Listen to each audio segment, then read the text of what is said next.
Assalomu alaykum. Hozirda biz Qashqadaryo viloyati Qamash tumani Sohibkor mufida joylashgan 354-366 raqamli kontrlardamiz. Ushbu kontrlarda hozirda bir mahsulot bir kontr tamoyili asosida pomidor mahsuloti yetishtirilmoqda. Ushbu kontrning umumiy maydoni 10 gektar bo'lib, pomidor mahsulotlari ekilgan. Pomidor mahsulotlarining hozirgi zamonaviy usullar bilan parvarishlanmoqda.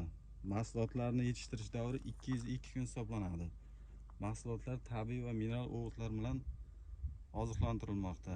Ushbu loyihaga jami 10 ta dehqon xo'jaligi jalb etilgan bo'lib, har bir dehqon xo'jalikka 1 gektardan umumiy yer maydoni ajratilgan. Loyihani samarali amalga oshirish uchun Shahriddin Ochiluvich ishlab chiqarish kooperativi biriktirilgan. Ushbu loyiha bo'yicha har bir gektardan 35 tonna jami 350 tonna hosil olish rejalashtirilgan.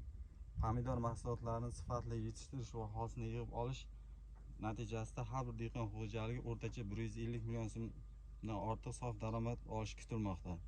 Kelajakda ushbu loyihani yanada rivojlantirish uchun amaliy ishlar olib borilmoqda.